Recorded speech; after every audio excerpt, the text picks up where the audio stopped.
luxury car maker Bentley Motors has announced that its first battery-powered electric vehicle will be built in the UK. The plan is part of a 10-year sustainability push worth $3.4 billion. The first vehicles will be ready in 3 years' time as the company plans to become carbon neutral by 2030.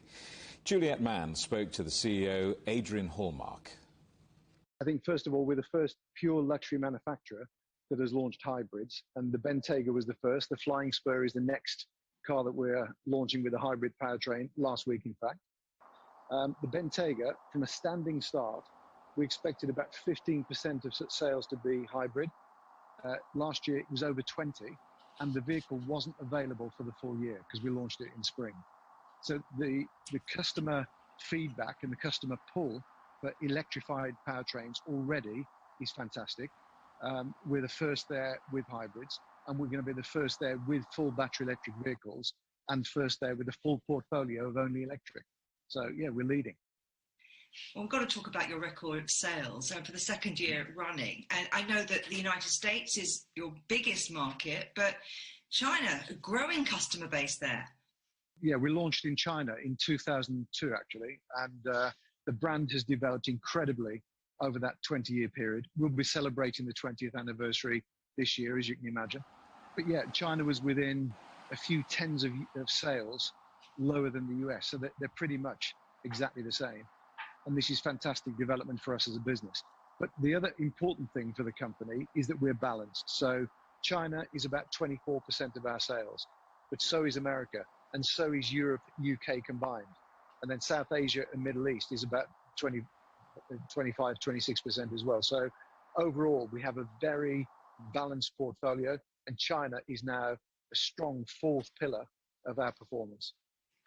Where are you getting your semiconductors from? I know that this is something the sector relies on hugely. That has been a sticking point for much of the auto industry. So how are you doing it? Well, we're very fortunate. Sometimes being part of a large automotive group gives us huge benefits. And the semiconductor crisis is one such example. So as a company, we would build circa 10, 11 million cars a year as a group, sorry, not Bentley. Bentley, 14,600 roughly last year. So if you take the total car market around the world, we're a tiny part of it. And fortunately, the supply of semiconductors to Bentley has been prioritized within the Volkswagen Group. So as we say, touch wood, so far, we've had no loss of production, no stop of production, or loss of sales as a result of semiconductors. And that's a very privileged position.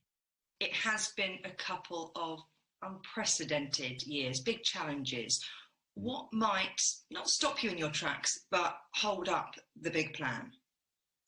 I think, first of all, semiconductors in the short run are still a concern. We know that from a global perspective, there's not endless supply, and it nowhere meets the demand from all new tech industries.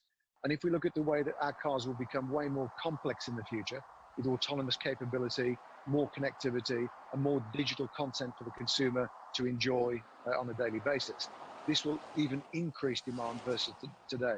So it's not just a tactical short-term issue, that's a mid-term issue as well that we have to watch very carefully.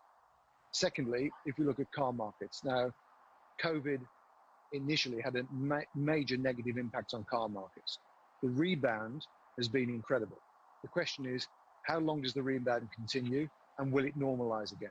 But we're confident that with the youngest product portfolio that we've ever had in the market at one time, with the number of derivatives and hybrid launches and special models that we're launching over the next 3 to 5 years, and then with a full electrification program from 2025 to 30, 5 cars in 5 years, it's a firework display of product launches that will transform the brand, the factory, the product portfolio, and we'll have to deal with the tactical issues as we go.